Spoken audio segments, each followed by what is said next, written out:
to this episode of the Small Bike Stuff podcast. In this episode, we're going to be talking about when is a bike not a small bike. My name is Callum. I'm here in New Zealand in the cold winter. It's like 3 days into winter officially now. And we've also got... Dana here in Bangkok, beginning of the rainy season, but still kind of dry.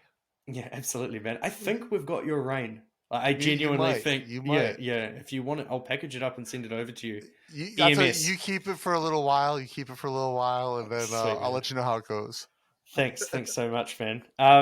The last episode we talked about small bikes in Singapore, which is really interesting because Singapore is a unique nation. They've got a lot of things going for them, and they have a lot of expensive vehicles. And if you want to learn more about it, we've already talked about it, so go watch that episode. Absolutely. But in this episode, we really want to define the thing that I always see become a heated topic when the word, like when small bikes come up, is what is a small bike? There's a few different groups on Facebook, and I have a group on Facebook, which is New Zealand based, which is about small bikes. And generally on those, we just set a 250cc limit. All right, thanks for joining us. We'll see you in the next episode. Yeah. But that's because it's easier. So when I grew up in New Zealand, we had we've got 3 categories of license. You get your learner's permit, you get a restricted permit, and then you get your full permit. Yeah. When I was growing up, learner was 250cc or under.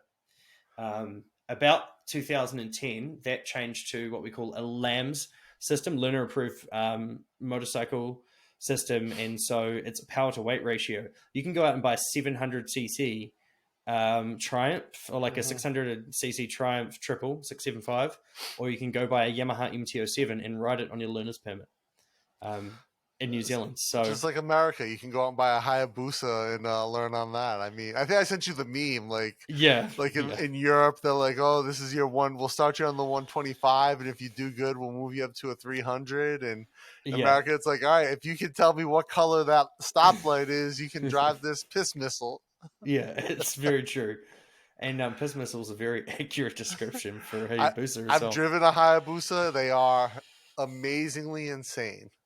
Yeah, I worked in a motorcycle shop I've worked in 2 motorcycle shops, and the first one was a place that had no brand affiliation, so we'd work on anything and everything. And in that time there, I got to ride a couple of them.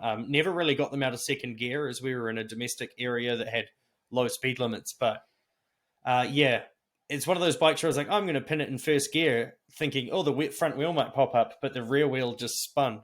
Yeah. And I was like, okay. I physically was a twig at the time. I was a lot less heavier than I am now. And I didn't think I could hold the bike down, so I promptly did a U-turn and went back to the dealership and parked it up. I was like, I'm done. That's about it. So that's 1300cc. Those engines are super popular with being swapped into like smart cars and stuff like that. There's a few minis that have Hayabusa engines in them. Get one of those in a tuk-tuk. Yeah, absolutely. And so in that essence, those engines are quite small. Like if you put it next to a 1300cc car engine, it's half the size. But when it comes to scooters, how do you define size? For me, it's really not CC related at all, and I think we just do that to weed out the difficult people that are going to argue about, oh, but my bike's a 350 or this and that, because especially in Thailand now, you can go out and buy a Forza, which is like a couch. 350, right? Is it or 400 now? 350 or 400 cc's now, and that's definitely a small bike for me. It is a couch. I mean, so it's clearly a scooter, right? It's a step over scooter. It is what it is, right? But of all, like, I call that like the Pattaya like cruiser, right? Like that's the bike. If you're in this little town, seaside town called Pattaya, family town, you're a retiree riding around with your chong tank top and your leather skin and your 20-year-old girlfriend, right? You probably have a Forza or a PCX. Yeah, absolutely. Both of which fit this, in my opinion, both of which are small bikes, or fit the culture, right? They do. Like if I talk about it from a culture perspective, it's not it's not a Harley, it's not a CB650, right? It's closer to my Grom or my Yamaha than it is to a Harley, despite engine size. Now, It's that connotation as well, I think, with yeah. like sitting on top of your engine. And So let's say that's a 350 though. But if I take to me, if you line it up next to a CB300R, I'm not gonna put the it doesn't count. CB300R in the same category. Yeah, same here. For me, if it's trying to elude that it's a big motorcycle, Yeah, then it is a big motorcycle. exactly. If you can buy a 150 CBR 150 in Thailand still, and for me, those are a big bike, and for a lot of locals, they're a big bike. And Yeah. you know, right up until say 2010, you know, a 125 was still quite big. It wasn't common, you know. Honda Clicks were only 125, so you couldn't get the 160 that you can now. Yeah. So yeah, PCX first came out, it was only a 125. It wasn't a 150. So yeah, I completely agree. It's definitely a style thing. I was going to say stance. It's definitely a style thing because what's the biggest bike you've ridden that you would consider to be small? Like, what's CC rating? Do you know? That I've ridden. I've ridden a Forza, so what's that? 350. It's got to count. Yeah. Yeah. So I want to give you an example real quick too. My bike, my new bike, my Yamaha Exciter 155, has the same engine and transmission as the XSR 155. The XSR 155 funny. is 50 kilo heavier. It has it's built like a traditional motorcycle, tank on top, right? You throw your leg over it. So same engine, same transmission, complete. I wouldn't consider the XSR a small bike, No, but my Exciter 100% is. It's an underbone. I had never considered that. Yeah, there's a lot of engine sharing that goes around these days, which is super smart on motorcycle manufacturers' behalf. Yeah. Like, why not? If you've got a reliable power Yeah. plant, then chuck it in absolutely everything you can. And I completely agree. I was going to say maybe it's engine size related, but then you've just thrown out this perfect example that dispels my possible theory. Yeah. Because it's XSR is like a classic styled bike. The whole thing Yeah. with those is they're trying to look like a brand new cafe racer kind It's of like thing. a modern vintage type Yeah. of it's like a Triumph's whole thing is looking like that, right? Like Yeah, and they do look good. The Yeah. XSR 155 is an attractive bike, but it's yeah, a nice not bike. small. It's performance wise, I wouldn't rate it in the same category, right? It's it is what it is. As far as like performance, right? Because it's so much heavier and it's got the same engine, same transmission, right? That's problematic as far as performance goes. There's also I think the aspect of who would buy those two different models there. Generally, people that are going for an XSR 155 or they're going for a CBR 150, they're like younger dudes or younger people that want to ride on their own and use it as, say, their daily commuter or maybe a long distance rider.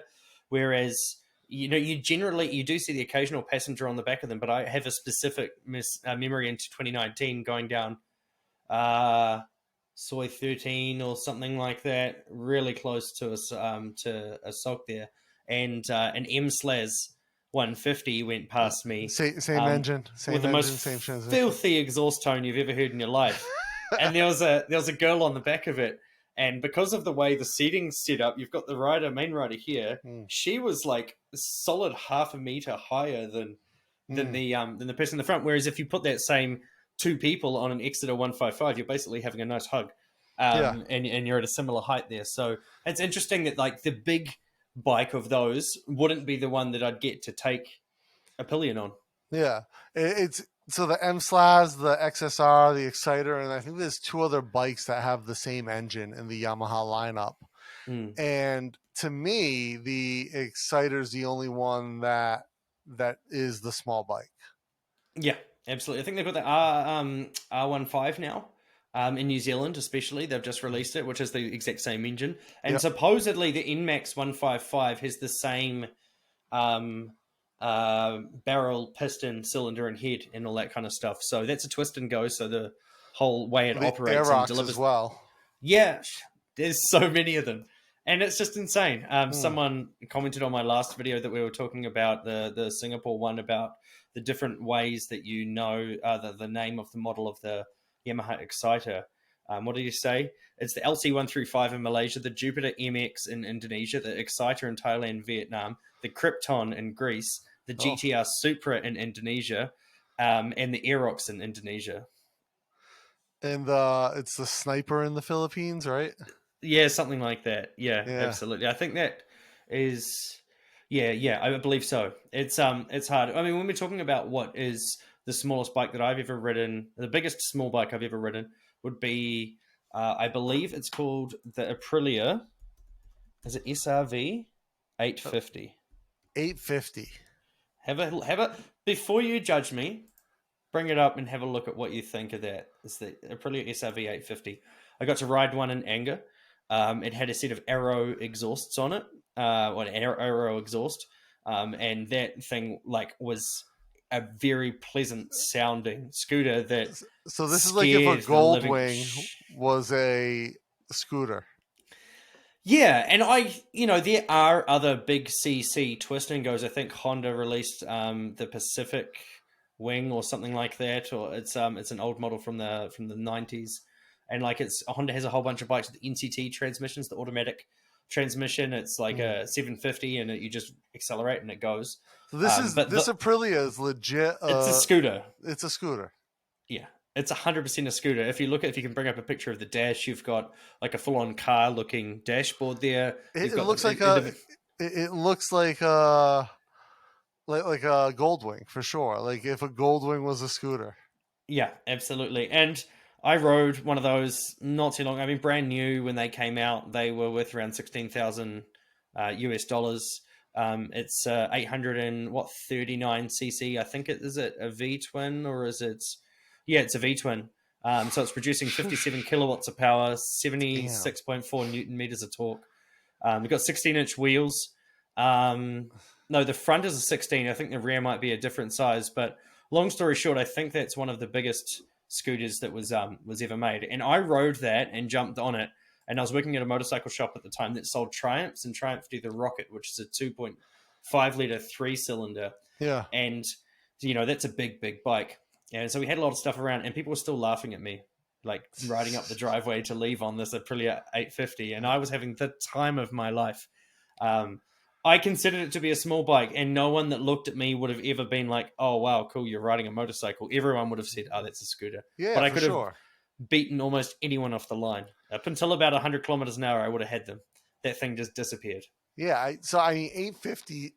Excuse me, 850 is insane, right, for a scooter. Yeah. I mean that it must have also been very heavy, right? Yeah, incredibly heavy. You can't toss it around. No, I'm not sure if it had a center stand or not, or they must do. But like a lot of them, I think like Kimco these days, they've engineered their center stands to be in such a perfect place that you can like almost push them up onto the center stand with your finger, as opposed to having to like muscle it up with your whole body weight. But I think I just used the side stand on that thing there, but it was really impressive. The Aprilia SRV 850. Another one I've ridden, which is a big scooter, the Yamaha T-Max. Yeah, big one. Yeah, so they made that in a 530 for a long time, and now it's a 560. And the cool thing to do with those is put a turbo on them. Lambretta makes a 300, and that's like they're not even that big. It's like the size of a click. Yeah, it is. It is. They do make the 300, and Vespa do like a GTS 300, and those things there, they do actually fetch quite a large price. But what you're actually getting for the cost of those bikes are a whole bunch of technology. Like I specifically remember we put a brand new tire on the back of a Vespa GTS 300. Going out the entrance of the motorcycle shop, I pinned it. Slippery tire started to slide out from me. It's got traction control.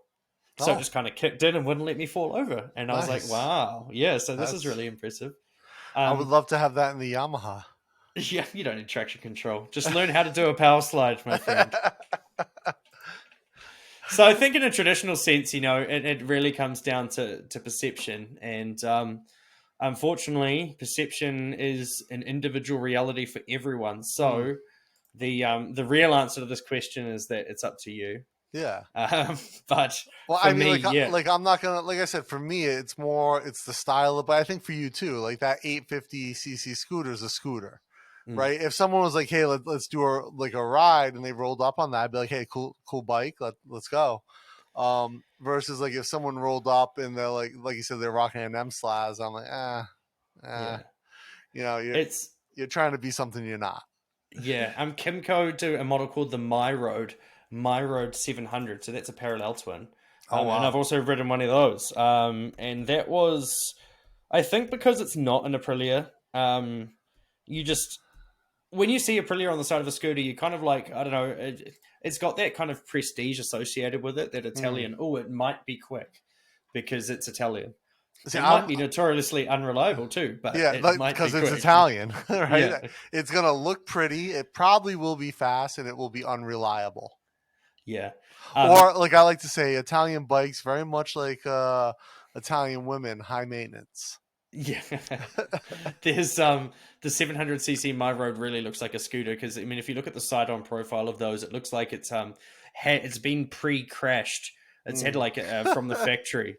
It's got a really like kind of broken looking rear end. There's also the Suzuki Bergman series. They do a 250, Yeah, a 400, and a 650. And Fortnine, probably one of the best motorcycle related YouTube channels on the internet, by did a far, really by far. Ryan yeah. Fortnine. Yeah, they did a really interesting video about the Bergman, which is a 650 scooter that puts out so much power to the CVT that it has to use like a bevel gear to engage the Yeah, CVT as opposed to like a direct drive. I'm envisioning he did the whole the cone. Yeah, like Yeah, their their uh their little skits that they put into their videos are like the Godfather one with the Ducati was yeah. some of the best like filmmaking I've ever seen. Just like I think the first time I watched the first video I watched of them was like a $400 bike, 400 miles or something like that. And yeah, they it was like it's good 2019, 2018. It was quite a while ago now. And then they had the period where they were trying to I think made like a take the piss review of like a Royal Enfield like hey, we wanted this to be a review about a really expensive flash bike, but the company wouldn't let us have it. So yeah. I let's remember do that this exact instead. video. Yeah, yeah. And then they make this incredible review, and they've just stepped up, and they do a lot of interesting things, like Doug DeMuro does, which I'm not a fan of. Doug DeMuro, unfortunately, I just can't stand the videos. Mm, They do what a lot of smart people do these days, and they get bikes from the audience. So yeah, yeah, they've got random people kind of providing them bikes, but it's one of those channels. I'm getting a little bit sidetracked, but it's one of those channels that you watch a video and you're like, maybe I shouldn't be on YouTube anymore. yeah. Yeah, Yeah, Fortnite really elevates. They clearly have a good team, and they recently brought on a new guy to sort of like fill in where I guess they're gonna let Ryan do more of like the longer production time stuff. But yeah, I'll say one of the things that for me, going back to like what makes a small bike, yeah. I think is the approachability of it. Agreed. So more so than the engine size, more so than the styling, because a step through isn't the same as an underbone, isn't the Mm, same as like I would still consider my MSX a small bike, despite it being a very just compressed version of a big bike. There's something the 12-inch wheels that it comes with. There's all these things that sort of add to that. yeah, Um, but I would say the approachability of the bike is a big factor more than the engine size or the styling. And so like that 850, because it's built like a scooter, it's yeah, very much an approachable bike.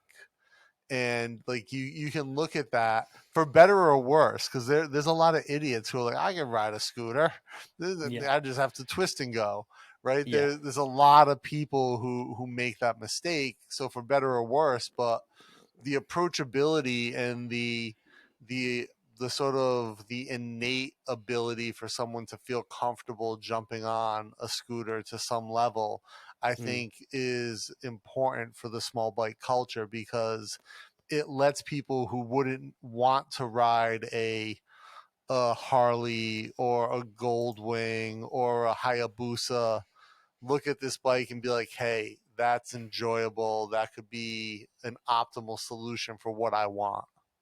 I've seen a lot of older couples touring on bigger like Suzuki Bergmans and stuff here in New Mm. Zealand, and it makes sense, and it's no shame. Like this is a dude out here who might have a hip problem. Maybe he's had a hip replacement. He's in Yeah. his late 60s.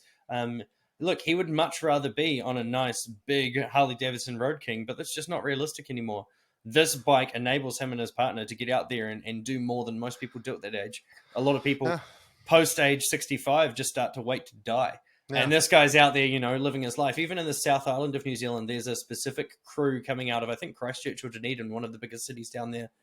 And the only thing you're allowed to ride is a big twist and go. And it's all these guys that are like retirees. And they go on big circuits of the South Island and come into the North Island and ride around. So, I mean, I have seen people in New Zealand also do their entire license category, learner restricted and then full license, on an automatic twist and go. And that's allowed in New Zealand. You can do that. So I mean, yeah, you're right. It does enable these people. That Kimco My Road 700 that I was talking about, we had a customer that I believed he was perfectly capable of learning to ride a motorcycle, but he just would not. The clutch was just out of this, not happening. He's just not going to ride with a clutch. I tried to suggest to him, what about these big Yamaha like Enduros, NC 700s or whatever they're called that are automatic? And he's like, no, even though that doesn't have a clutch, it's too big. You put that next to the Kimco My Road, the Kimco's bigger. And he's saying, I wouldn't ride the other bike because it's too big. And I think it's just because he's sitting much higher. You've got to have a lot more assuredness about you when you're actually riding the bike. There's definitely a factor with big scoots like the Forzas. You feel like the bike's kind of surrounding you. You're sitting in it, not on it. Yeah, I rode the first time I rode the Forza, my buddy Adam rented one. We drove down to Chambéry this was like in the planning stage for the Space Corpal video that I did with my friend, with Chris, me and Adam rode down to the engineers who built the weather balloon launch. Okay. He rented a Forza and we drove down together. I rode the MSX, and he kind of described it as sort of like a Cadillac, right? Like riding this Forza. And when we got down to Krypton, the aerospace engineers, I rode the Forza around their lot. So I was doing like just like some U-turns and some figure eights with it to get a feel for it. Yeah. And it's very, very, it drives just like a Goldwing or like a big police bike in the US, where like you do scrape floorboard making tight U-turns and figure eights on it. And it's very low to the ground, but you always feel like very secure. Like you said, like you're sort of wrapped. Yeah, With yeah, this I bike. completely agree. The weatherproofing ability of a scooter cannot be underestimated in any way, shape, or form. I don't know if you've ever been riding a big bike where you're completely exposed, or just like anything that's completely exposed. It could have been a smaller bike, and you're stuck in a terrific rainstorm with no proper wet weather gear. Yeah. At least with a twist and go scooter in Thailand, you can go get a 50 baht, 100 baht disposable plastic poncho, put that on, and get sweaty. and it only comes yeah, you do get sweaty, but it only comes down to your knees, but that's okay because everything else is covered by the front of the bike, and that's a really big part of it. The electric scoots that are starting to become popular in New Zealand as well, you can get a blanket option that like physically clips on with domes to the side of the scooter, and you can put your arms down the blanket holes, and so you're just like riding around with a physical blanket on, toasty as anything, in the middle of winter. So yeah, there's a lot to be said for that. There's a lot of, for me, and my wet weather gear kit now is more about like dry fit and than it is like trying to stay dry. Because you know the rainy season here is just the rainy season, right? You're gonna get just soaked regardless. And if for me, I throw the plastic poncho on, I've got no airflow, and I'll be so sweaty underneath that it doesn't even make a difference. So what I like to do is I throw a pair of shorts on. I've got some mesh shoes that I got that just like, they're like high tops, but just pure mesh, like water shoes almost. Those slide on. And then I'll throw a dry fit shirt on with some elbow pads that are just sleeves that pull up. And of course a full face helmet for rainy season, and that's my rig, that's my kit, and it works. There's a guy here that he's kind of the big wig at the local motorcycle postal delivery place, and his name's Justin, and I did a couple of days riding with him once out delivering mail just to see what it was like, and He said to me, I don't mind getting rained on and soaked through to the bone as long as I'm still warm. I can ride all day wet and warm. Yeah. He said, I also don't mind being bitterly cold as long as I'm dry. Yeah. I don't mind being cold as long as I'm dry. He said, so those are his two parameters there. So he's dressed up with real nice thermal layers and stuff like that. On a rainy day, at the end of the day, he takes all that off. It's saturated, but he's still warm. Yeah. So yeah, there's a lot to be said for that. I agree with you. I think sweating your way to a pulp is not the idea. So I don't have to worry about the cold, No. right? So it rains here, and it's funny because people who visit here during the rainy season, I had a few friends tell me, "Oh, it's so weird because the rain is so warm." Whereas for me now, I perceive the rain as cold because I'm so used to the heat. Yeah. Well, I'm not used to it. I'm so accustomed to it being hot, but it's not cold enough where I get cold if I get wet and I'm riding. Whereas like I think in the springtime or the fall in a place like New Zealand or in the US where I grew up, I would get a little wet and be freezing because like that thermal barrier that the water creates does kind of suck the heat out of you if you're not in a warm environment. So yeah, for something like that, like I think back to like my time in the army, right? Like just like a thermal base layer, like a wool layer or silk, and those do a great job of sort of retaining heat. I used to be a bike messenger in the US in the 90s, and I'd work through the winter. And, is it like that movie that came out back in the day with they're in New York being bike messengers? Oh yeah, it's similar. Like... Kevin Bacon, Quicksilver. Yeah. They're very similar. I mean, Boston's not as big a city as New York, and by any stretch of the imagination, and the scene isn't as ubiquitous. But yeah, I'd work through the winter, and I would just wear like a thermal base layer of underwear, and in the winter I would just put tights over that and ride with tights and shorts with a base layer underneath, or eventually I got like mountaineering tights and I wear that with like a thermal shirt and a light jacket because you don't want to sweat a ton, but you want to be warm, and controlling that, finding that happy medium when you're pedaling 30, 40, 50 kilometers a day is important. So the best bike I've ever commuted on was my Honda Wave. And the reason it was an all-round surprise, commuter... motherfucker. Yeah, I know. Of course it was going to be a Honda Wave. I'm very predictable at this point, but that's fine. It's a great bike, though. It's a great bike. But, I had to put heated grips on it for it to be manageable in winter. It's only I could have worn really, really thick winter gloves, but I hate them. I like having more usable hands with thinner gloves and then putting heated grips on. And I just have those on maximum. My ride is only 10 minutes. But it was still like in winter. It was early in the morning. I was leaving before the sun gets up. You've got that 3-4 hours in the morning there where it slowly goes from like 2, 3, 4, 5 degrees Celsius up to 10, and then you might get 15 maximum in the middle of the day. We don't really get snowy weather here. That's just not a thing in the north. Do you get ice on the road? Very rarely. Okay. You might get like in the middle of winter. I might wake up and like my car windscreen might have a frost over it. 10 times in the total of all of winter. So it's not every single time. It's just it's a very sporadic kind of weather pattern we have here. So I guess we are in danger of becoming way more sidetracked, but I think we've kind of covered the small... When does a small bike stop becoming... Is this a yawn? Are we having a yawn? Yeah, we're having a long yarn. We're waffling a waffle. on. We're having a waffle. Yeah. Absolutely. I'm teaching Dana all these new words. So yeah, it's one of those things where you're like, okay, we could argue for hours about what's small, what's not. We've learned today that 850cc can be small. Yeah. I said, like, I think it is the approachability of the bike as much as the style goes into that. The size less so, the size or the displacement of the engine less so than the style and approachability. Absolutely. So yeah, 850cc can be big.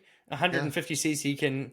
850cc can be small. 150 can be big. Yeah. And the total opposite is true as well. Yeah. So it's like you and I have both said, it's down to your personal perception. I think generally a lot of these groups and stuff that are online for small bikes will just cap it at 250 because at the end of the day, you're going to have a large argument with people all the time about what is and what isn't, and it's just not worth it. So if you can just make a blanket rule, it just makes it easier. Yeah, I think like you said, it's for the people who it does make it easier, but at the same time, it's. I saw like a thread in a group once, just recently, where they're like, "Hey, can we put 250 in the name of the group because people are posting whatever, you know?" And to me, like I see a lot of people posting bikes that have small engines, but they look like big bikes, and you're now excluding things like that 850 scooter.